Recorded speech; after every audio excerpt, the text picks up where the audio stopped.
하나님 말씀은 디모데전서 6장 11절에서 16절까지 말씀입니다. 한 절씩 교독하겠습니다.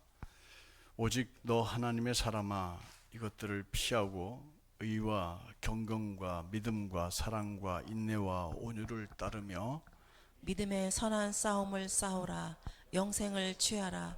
이를 위하여 네가 부르심을 받았고 많은 증인 앞에서 선한 증언을 하였도다.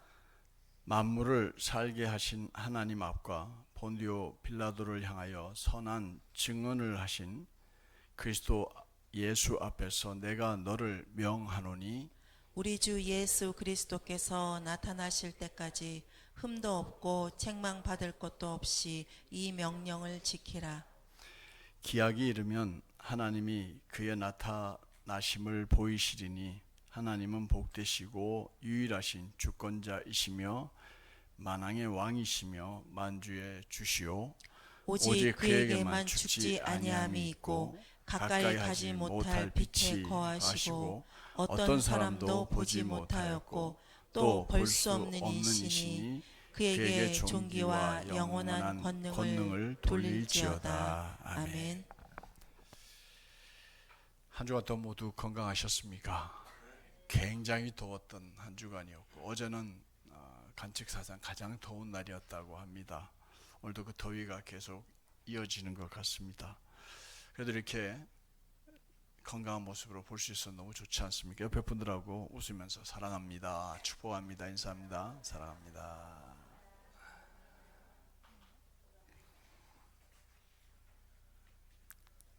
지난 주일 우리는 바울이 디모데에게 이 명령을 지키라 라고 당부하게 된 그 과정에 대해서 말씀을 좀 나누었습니다.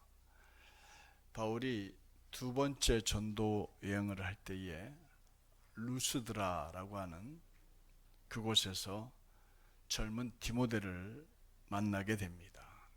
그가 얼마나 신실했는지, 얼마나 진실한 믿음을 가졌는지 바울은 그를 데리고 전도 여행에 합류를 시켜서 그와 함께 전도 여행을 하게 됩니다. 그러는 동안에 그를 눈여겨 보았습니다.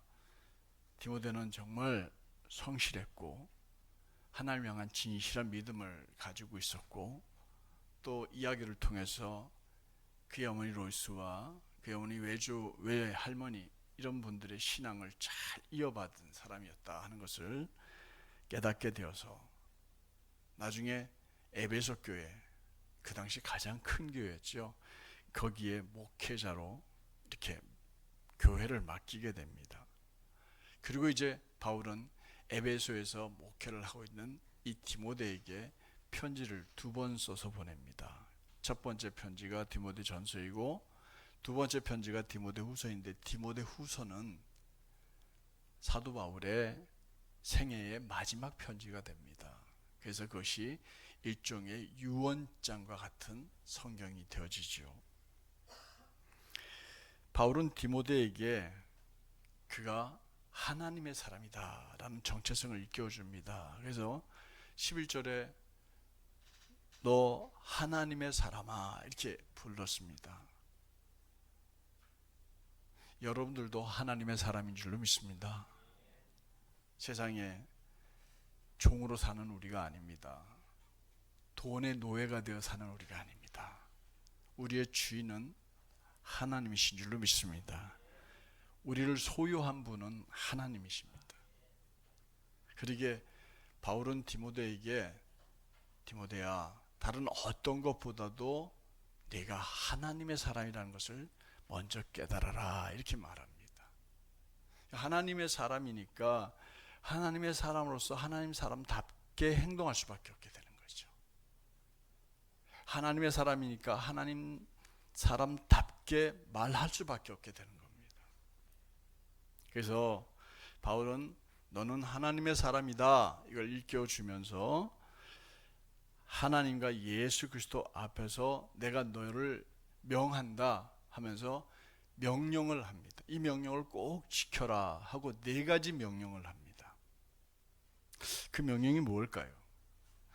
주님께서 여러분들을 이 더운 날 샘솟는교회 불러 모으시고 우리들에게 들려주시는 명령이 뭘까요? 여러분들은 목사의 말을 들으면 안 됩니다. 목사를 통해서 주시는 누구의 말씀? 하나님의 말씀을 듣는 여러분들이 되시길 바랍니다. 그러려면 마음을 열어야 됩니다. 귀도 쫑깃해야 됩니다. 생각을 다른 데 두고 눈을 감고 들으면 이제 찾아드는 게 하나 있죠. 졸음이 찾아듭니다. 눈을 뜨세요. 그리고 저를 쳐다보시고 저와 함께 웃기도 하고 또 말씀에 공감도 하면서 말씀에 은혜 받는 여러분들 되시길 주의 이름으로 축원합니다. 그래야 그 말씀이 마음에 이렇게 남게 되고 사는 동안에 이렇게 하라고 그랬구나 하는 게 자꾸 생각이 나서 그렇게 말씀을 따라서 살아가게 돼서 말씀에 순종하는 말씀 공동체 샘솟는교회 성도들이 될 줄로 믿습니다. 그러면 주님은 바울을 통해서 그리고 여기 서 있는 목사를 통해서 여러분들에게 먼저 명령하는 것이 하나 있습니다. 11절 앞부분에 보면 그게 나와 있어요. 한번 뭐라고 명령하는지 한번 읽어보도록 하겠습니다. 시작. 오직 너 하나님의 사람아 이것들을 피하고, 명령이라고 하는 것은 동사예요. 그러니까 피해라 이렇게 명령합니다. 피해라. 이 피하다라는 말이 이제 그 헬라어로 이렇게 읽습니다. 한번 두 글자예요. 시작. 푸고 이렇게 읽습니다. 피하라 인데 이거 여러분들 보세요. 그러면 이건 도망쳐라, 피신해라, 피해라, 방어해라, 막으라는 뜻이거든요. 보호해라, 사라지라, 없어지라. 근데 여기서 특별히 강조하는 게 뭐냐면 도덕적으로 삼가해라, 또 멀리해라, 이런 뜻을 가진 말이 피한다라는 말입니다. 특히 사도 바울이 디모데에게 피하라고 명령한 것은 그가 목회자였어요. 교회 목사님이셨어요. 그러니까 도덕적으로 삼가해야 할 일들이 있었어요. 하지 말아야 될 일들이 있었어요. 멀리 해야 될 일이 있었던 것입니다. 그래서 그걸 피하라 이렇게 명령하신 겁니다.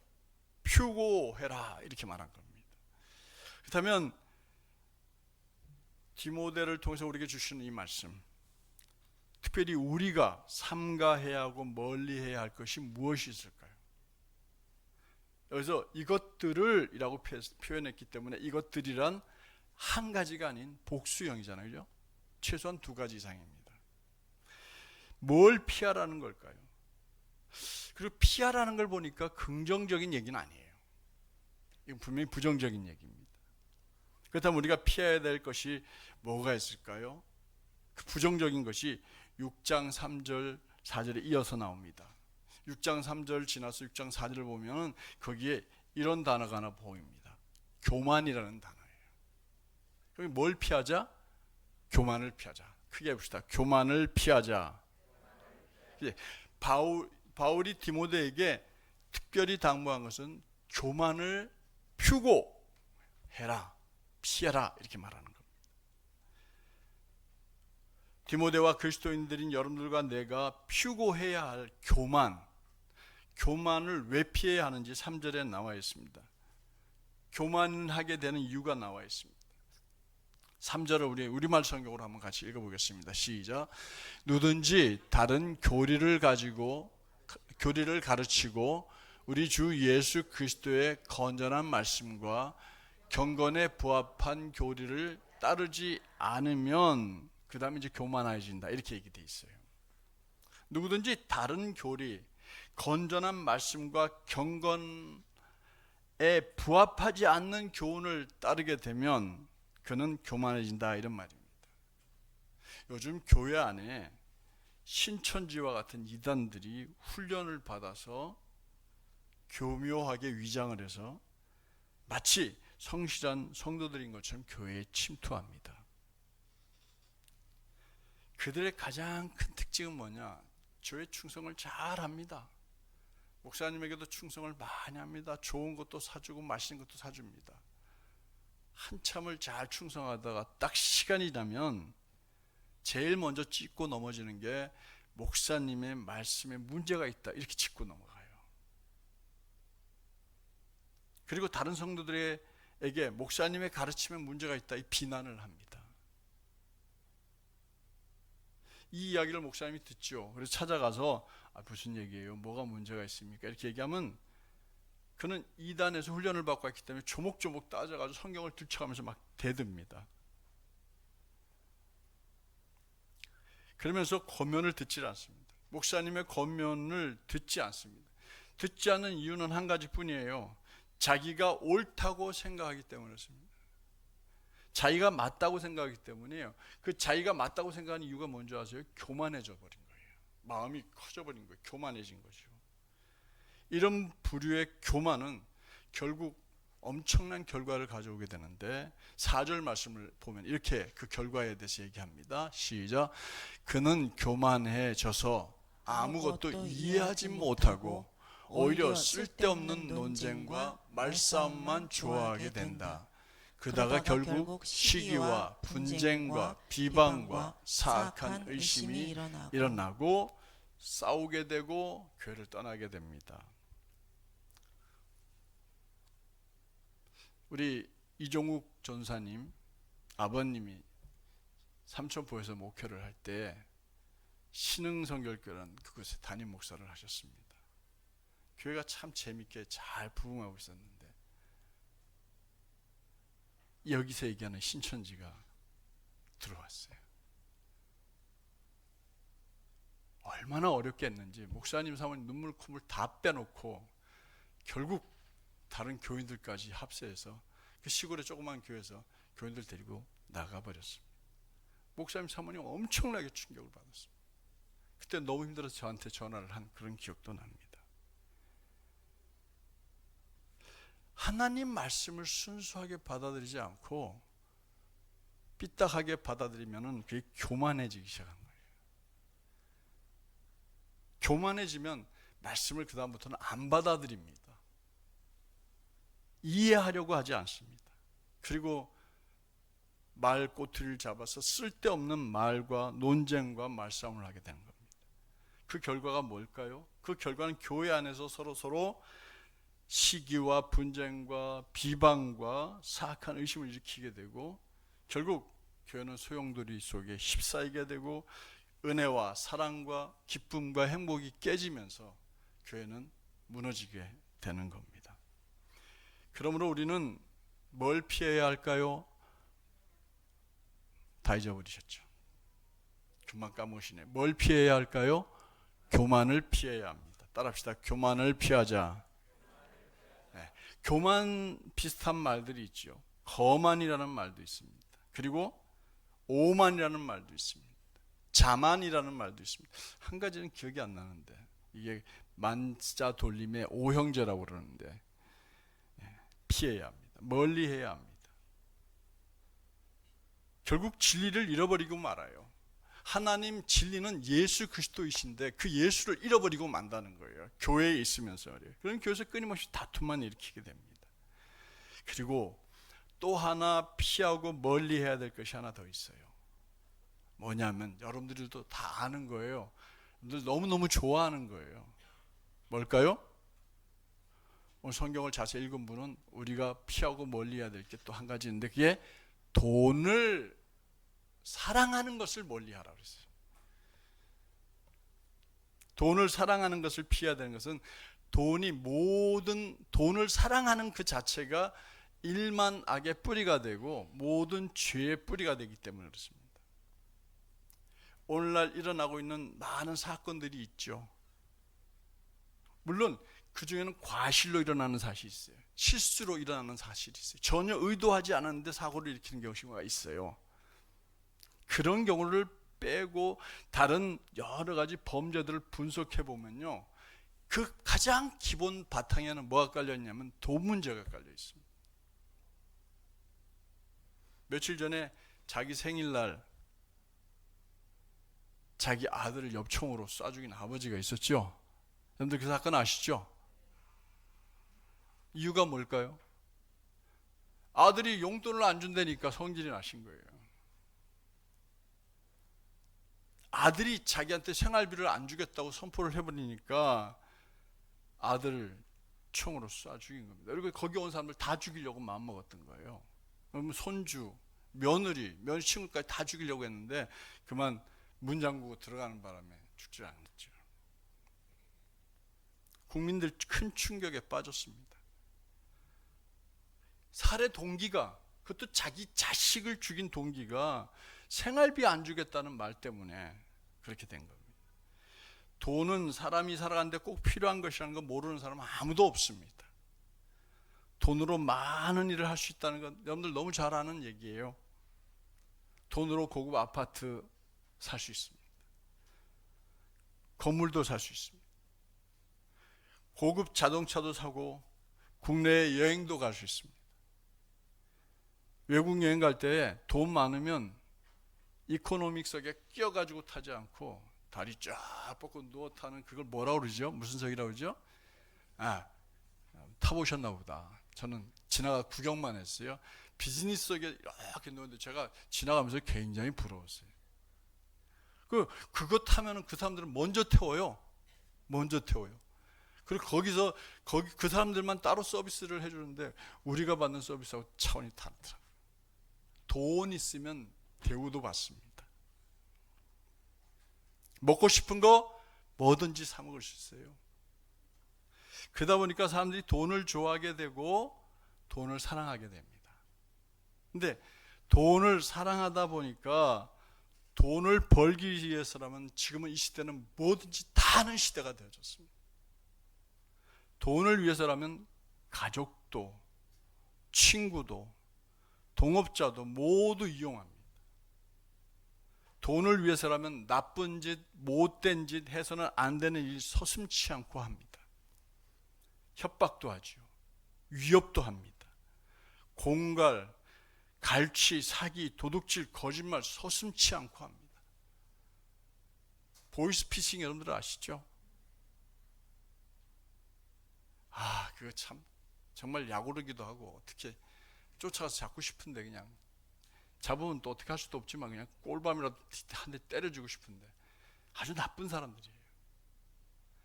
그것 때문에 마음 아파하는 걸 알면서도 그 일을 해요. 그리고 자기네들이 돈 받으면 그만인 거예요. 그거 나쁜 걸 알면서도 배달하는 사람들로 고용돼요. 왜 그래야 될까요? 성경에 보면 돈을 사랑했던 선지자가 한 명 있었어요. 발람이라고 하는 선지자예요. 처음에 이만큼 재물을 싸가지고 와서 이스라엘을 저주 좀 해달라고 이렇게 부탁을 하니까 재물도 보고 눈치도 보더니 하나님 눈치 보더니 제가 하나님께 여쭤보고 가겠습니다. 사양을 해요. 그리고 하나님께 엎드려 기도합니다. 돌려보내라. 가랍니다. 그 다음엔 더 많이 가져왔어요. 눈이 더 동그래졌어요. 제가 하나님께 여쭤보겠습니다. 기다리십시오. 돌려보내라. 세 번째 돌려보라는데 더 많이 가지고 온 거예요. 뭐든지 다 들어주겠다는 거예요. 따라가라. 하나님 말씀하셨어요.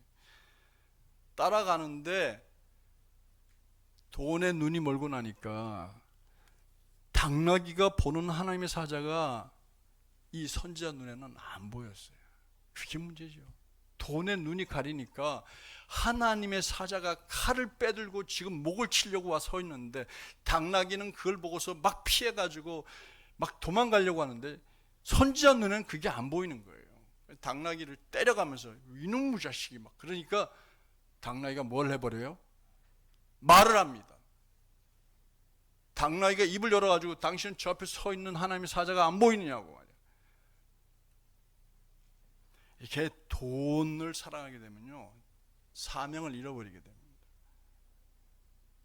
가룟 유다 잘 아시죠? 예수님의 제자인데 배신한 제자예요. 그가 예수님 공동체에 뭘 맡았어요? 돈을 맡은 사람이었습니다.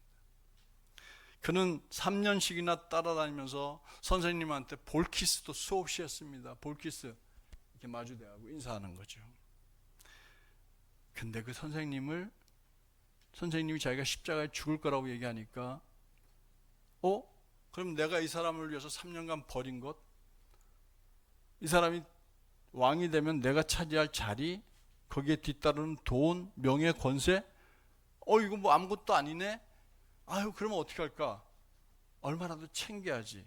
그래서 밤에 몰래 제사장 집을 찾아가가지고 내가 예수님을 넘길 테니까 얼마를 줄래요? 은전을 30개를 줍니다.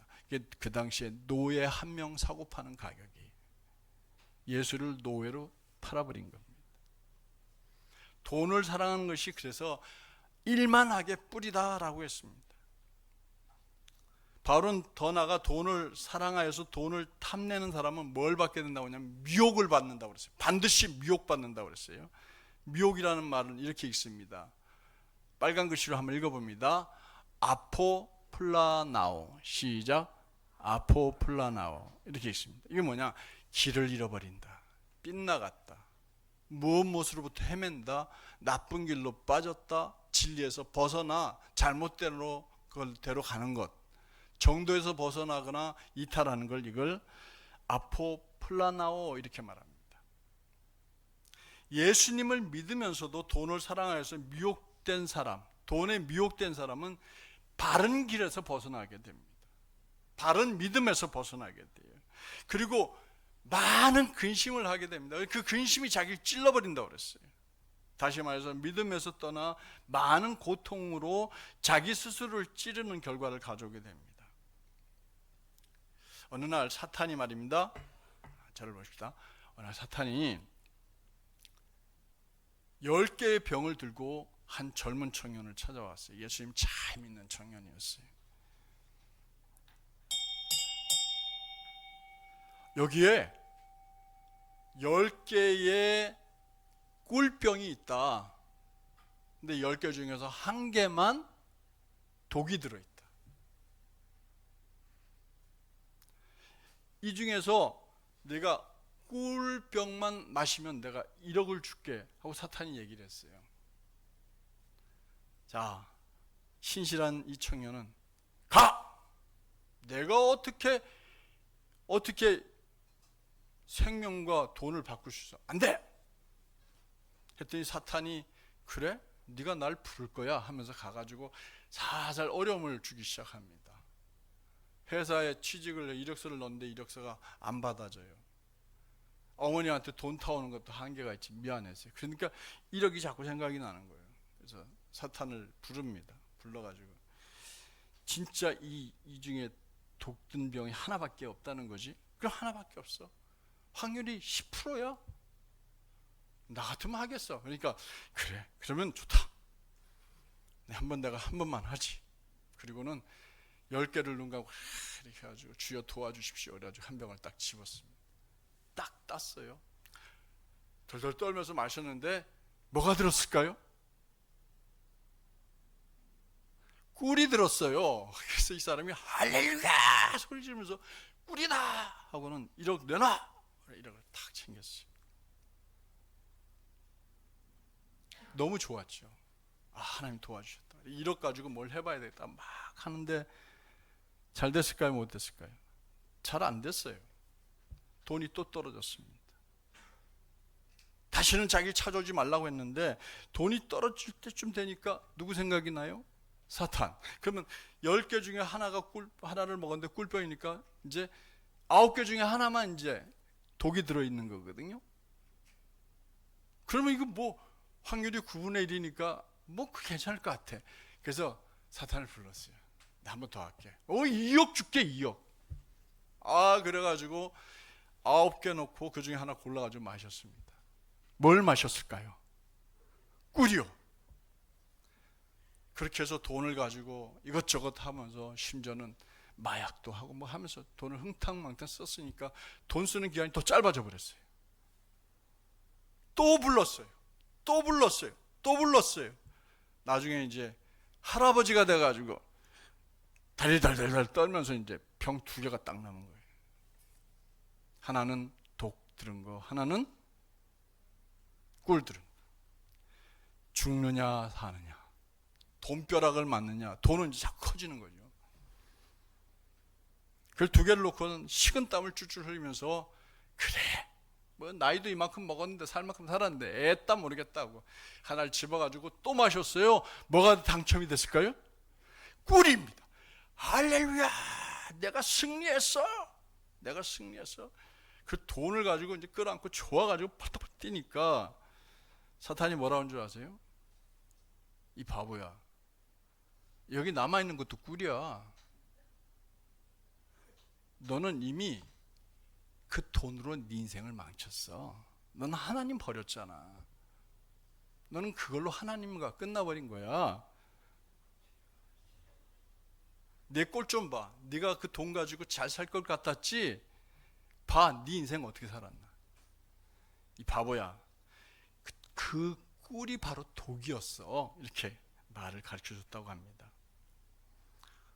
그래요, 돈 사람을 참 좋은 사람을 만들어주기도 합니다. 근데 돈 사람을 참 치사하고 나쁜 사람으로 만듭니다. 돈이 말하기 시작하면요, 놀랍게도 하나님의 말씀인 진리는 침묵한다, 이런 말이 있습니다. 여러분들이 자꾸 돈에 관심을 갖게 되면 그만큼 하나님 말씀과 멀어지게 되는 거죠. 돈을 나를 위해서 쓰게 되면 목에 연자맷돌을 매는 거지만, 돈을 다른 사람을 위해서 쓰면 양 날개에, 양 어깨에 천사의 날개가 달린다 그랬습니다. 그래서 돈을 다른 사람을 위해서 쓸 때 그 돈이 그 사람을 뭐를 만들어줘요? 천사로 만들어줘요. 돈은 벌기보다 쓰기가 더 어렵습니다. 그래서 돈을 예수 그리스도의 이름을 위해서 모으고 아름다운 사업을 위해서 모으는 것은 돈을 사랑하는 것과 전혀 다른 차원의 얘기입니다. 그렇게 모은 돈으로 예수 그리스도의 이름으로 아름다운 일을 행하고 가난한 사람들, 고통받는 사람들에게 삶의 희망과 기쁨이 되어주는 정말 아름답게 인생을 살고 있는 크리스찬들이 참 많습니다. 이런 일을 위해서라면 돈을 사랑하셔야 돼요. 돈을 잘 아껴서 정말 값어치 있게 인생을 살아야 될 줄로 믿습니다. 사랑하는 성도 여러분, 에베소 교회에 사역하고 있는 디모데에게 사도 바울은 두 가지를 피하라고 그랬어요. 이것을 피하라. 첫 번째 뭐였죠? 더 크게 뭐였죠? 교만입니다. 두 번째 뭐였죠? 돈을 피하라는 거 그러지 않았어요. 돈은 피하지 마세요. 돈은 버세요. 돈 많이 버시기 바랍니다. 싫으세요? 부자 되시기 바랍니다. 그러나 그것을 사랑해서는 안 돼요. 하나님 나라를 위해서 쓰는 겁니다. 이것을 마음에 새기는 샘손님교 성도들 되시길 주의 이름으로 축복합니다. 그럼 두 번째 명령은 뭐였냐? 따르라 한 것이었습니다. 따르라. 11절 뒷부분을 같이 읽어보도록 하겠습니다. 시작. 의와 경건과 믿음과 사랑과 인내와 온유를 따르며 따라라 그랬습니다. 이 따르다라는 말은 이렇게 읽습니다. 디오코 이렇게 있습니다. 디오코. 서두르다, 급하게 가다, 어떤 사람을 뒤쫓아가다, 성취하려고 노력하다, 애쓰다, 추구하다, 이런 의미가 담겨 있어요. 추구하다 이 말이 우리에게 제일 많이 와닿는 단어지요. 그죠? 따르다, 추구한다는 겁니다. 그냥 세워라 내워라 하며 따라가는 게 아닙니다. 이 목표를 정해놓고 열심히 막 뛰어가는 거예요. 그걸 따른다. 그걸 뭐라고 그랬어요? 디오코 이렇게 말합니다. 그렇다면 바울이 디모데에게 디오코 하라, 따르라 하고 부탁한 것은 뭐였을까요? 6가지입니다. 첫 번째는 의로움입니다. 의롭게 살으라고. 두 번째는 경건한 삶을 살으라고. 세 번째는 하나님을 믿는 믿음의 삶을 살으라고. 네 번째는 사랑의 삶을 살으라고. 다섯 번째는 온유하게 살으라고. 여섯 번째는 인내하며 살으라고. 다섯 번째, 여섯 번째 바뀌었습니다만 그것을 따르고 추구하고 쫓아가라고, 성취하라고 했습니다. 이것은 신앙인의 삶을 추구하는 사람의 인격과 삶에 자연스럽게 맺혀지는 열매라고 할 수 있습니다. 특히 우리가 살아가면서 성취해야 될, 노력해야 될 것이 있다고 하면은 성령의 열매들입니다. 그래서 갈라디아서 5장 21절 22절에 보면 우리가 디오코, 다시 말해서 얻으려고 애써야 될 것이 있는데, 추구해서 맺어내야 될 것이 있는데, 쫓아가서 본받아야 될 것이 있는데, 성령의 9가지 열매였어요. 자, 한번 읽어보도록 하겠습니다. 시작.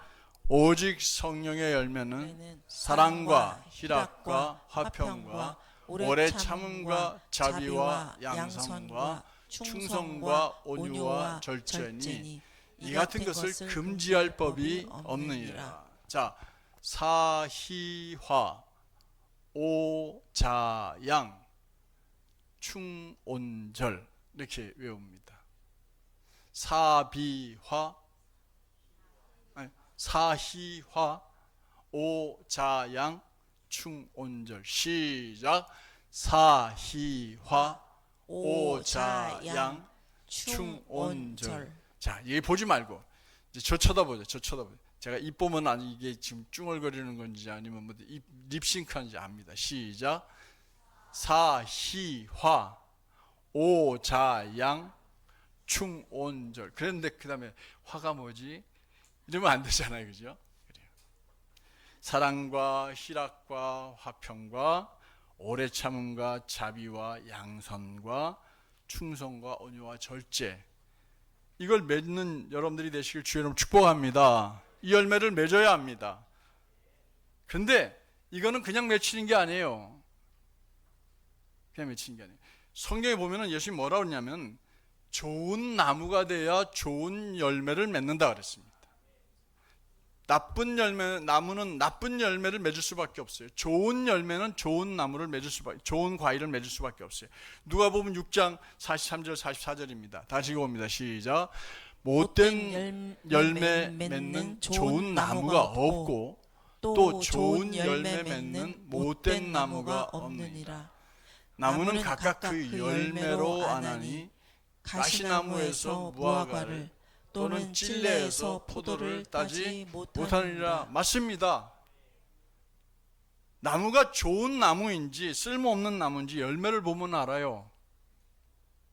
못된 열매 맺는 좋은 나무가 없고요, 좋은 열매를 맺는 못된 나무가 없습니다. 그러므로 우리가 성령의 열매를 그리고 우리가 추구해야 될 아까 바울이 얘기한 그런 삶을 살아가기 위해서는 우리 자신이 신앙 안에서 좋은 나무로 성장해 가야 된다는 것을 기억하시길 바랍니다. 그러다 보면 때가 되면 열매가 맺어지게 되는데 은혜로운 열매가 맺어지게 되는 거예요. 이야기 하나 들려드리고 설교를 마칠게요. 스코틀랜드에 있는 한 교회에서 있었던 일입니다. 주일 예배가 끝난 다음에 장로님들과 기관 대표들이 한 회의에 모였습니다. 회의실에 다 모여 앉았습니다. 그리고는 회의를 마쳤습니다. 목사님 먼저 좀 나가 계셔요 하고는 나머지 이렇게 모여가지고 얘기를 하는데, 회의가 자기네끼리 회의를 마치고 나더니 대표들은 장로님, 목사님을 찾아왔어요. 목사님, 이제 목사님도 나이가 많아지셨고 단도직입적으로 말씀하는데 이제 저희 교회를 다른 분한테 좀 넘기시고 사임 마시죠. 목사님이 그 얘기 듣고 어떻게 했을까요? 충격을 먹었죠. 이유가 뭡니까? 목사님 보세요. 올해 한 해 동안만 보세요. 이제 나이가 많으시니까 목사님이 전도도 안 하시지, 뭐 열심을 안 품으니까 우리 교회에서 세례받고 은혜 받은 청년 한 명밖에 없었어요. 이래가지고 교회가 어떻게 부흥합니까?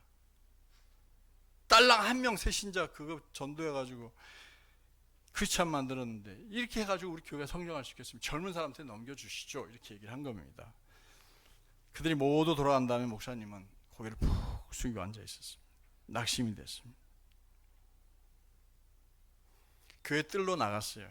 아무 말 없이 생각 없이 여기저기 거닐고 있었습니다. 근데 그때 누군가 예수님, 이 목사님을 찾아가지고 팔꿈치를 툭 치는 거예요. 돌아보니까 자기가 그 전도해가지고 한 명 세례받은 청년이 거기 서 있는 거예요. 그걸 본 목사님이 이제 실망한 얼굴을 쫙 지우고 너 여기 웬일이야? 뭐 필요해서 왔어? 내가 뭘 도와줄까? 그랬더니 그 소년이 말합니다. 그 청년이 말합니다. 목사님, 제가 목사님 말씀에 너무 은혜를 받고 회개하고 이 교회 나온 뒤로 제가 하나님께 제 삶을 바치고 싶습니다. 제가 선교사가 돼야 되겠다고 결심을 했습니다. 목사님, 제가 어떻게 하면 좋은 선교사가 될지 또 가는 길도 좀 안내해 주시고 방법을 좀 알려주십시오. 이렇게 얘기를 했어요. 목사님은 이제 뭐 다시 조금 전에 그 일은 조금 접어두고 오랜 경험에서 바탕으로 나오는 이야기들을 해서 이렇게 해야 된다고 가르쳐 줬습니다. 세월이 흘렀습니다. 이 소년이 아프리카 선교사님이 됐어요. 근데 그가 바로 아프리카 대륙의 복음의 문을 연 남아프리카 선교의 창시자인 로버트 모펫 선교사님이세요. 사진 좀 보여드릴까요? 이분이셨습니다. 자, 그럼 여러분들 생각해 봅시다.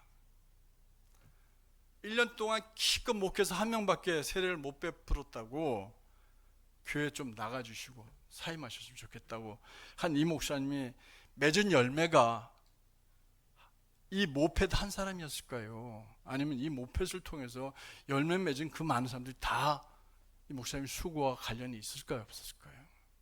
관련이 있죠. 정말 진실한 크리스찬 하나 맺는 게 정말 중요한 겁니다. 그렇게 어려운 겁니다. 성도 여러분, 설교를 오늘 여기서 마치겠습니다. 바울이 디모데에게 한 명령이 몇 가지였다고요? 아까 몇 가지였다고 그죠? 그것도 기억이 안 나세요? 몇 가지? 4가지였습니다. 근데 오늘은 몇 가지였어요? 2가지 뭐였죠? 하나는 피하라, 하나는 따르라. 피하라 2가지가 뭐였죠? 교만과 돈을 사랑하는 것. 그 다음에 따라야 될 게 6가지인데 그 다 외울 수 있을래나? 저도 봐야 될 것 같은데. 시작. 그건 성령의 열매이고, 디모데에게 바울이 얘기한 거 6가지. 시작. 의와 또 의와 경건과 겸손과 믿음과 사랑과 인내와 온유. 의와 경건과 믿음과 사랑과 인내와 온유. 뭐 지키기 어려우면 사랑만 하면 됩니다. 진실하게. 그럼 다 따르게 될 줄로 믿습니다. 사랑하는 성도 여러분, 설교를 정리합니다. 신앙생활하면서 피해야 될 게 있습니다. 마음이 교만해지는 거 정말 피하십시오. 그리고 돈 많이 버세요. 그러나 부당한 방법으로 돈을 사랑해서 억지로 막 무리하게 사기쳐가면서 돈을 긁어 모으려고는 하지 마세요. 정당하게 일해서 주시는 것으로 잘 모아서 주님 나라를 위해서 아름답게 쓰는 여러분들 되시길 바랍니다. 그리고 우리가 따라야 될 것, 디오코 따라야 될 것, 그것은 의와 경건과 믿음과 사랑과 온유와 인내임을 깨닫고, 여러분들이 인생 나무에 이런 아름다운 신앙의 열매들이 맺혀져서 누가 봐도 참 진짜 그리스도입니다 이렇게 인정받는 샘솟는교회 성도들 되시길 축복합니다. 축복합니다. 기도하겠습니다. 주님, 정말 날이 많이 덥습니다. 에어컨을 최대한 낮춰 놓아도 열기와 우리 몸에서 나오는 열기를 감당하지 못하고 있네요. 이런 어려운 중에도 주님께서 준비하여 전하게 하신 말씀을 우리가 귀 기울여 들었습니다. 주님은 우리들에게 이걸 꼭 피해야 한다 하고 바울이 디모데에게 한 말씀을 통해서 우리에게 말씀해 주십니다. 교만하지 않게 도와주십시오. 목사나 성도나 모두 겸손한 마음을 갖게 도와주시옵소서. 교만해져서 서로 논쟁과 분쟁을 일삼고 교회 안에 큰 아픔과 또 서로 간에 싸움만 일으키는 일이 없도록 도와주시옵길 원합니다. 하나님, 간절히 원합니다. 돈 저희들 많이 허락해 주십시오. 주님, 물질의 복을 저희들에게 허락해 주십시오. 그러면 저희가 그것을 하나님 나라를 위해서 바르게 쓰겠습니다. 우리가 남을 위하여 돈을 쓰면 우리 양쪽 어깨에 날개가 솟아난다고 했어요. 그래서 사람들이 그렇게 돕는 사람들을 보고 천사라고 말한다고 합니다. 돈을 나를 위해서 쓰면은 연자맥도를 목에 매는 거라고 얘기했는데, 주님, 그저 듣고 흘려듣지 않게 하시고 우리가 정말 주님 나라를 위해서, 한나라를 위해서 돈을 바르게 쓸 수 있는 저희들 되게 하여 주시길 원합니다. 하나님, 특별히 기도합니다. 저희들로 하여금 꼭 따라야 될 것들이 있다고 말씀해 주셨습니다. 주님, 우리로 하여금 의와 경건과 믿음과 사랑과 인내와 온유를 따르고 추구할 수 있는 저희들 되게 하여 주시옵소서. 이렇게 살다가 우리가 어느 정도 성숙해졌을 때 우리의 삶의 나무에, 인격 위에 성령의 9가지 열매가 주렁주렁 맺히게 도와주실 때 누가 봐도 저분은 참 사랑과 희락과 화평이 넘치고 참을 줄 알고 또 자비와 양선과 또 충성과 온유와 절제가 저의 삶 속에 보여진다 하고 칭찬받는 진실한 그리스도인들 되게 하여 주시옵소서. 예수님 이름으로 기도드립니다.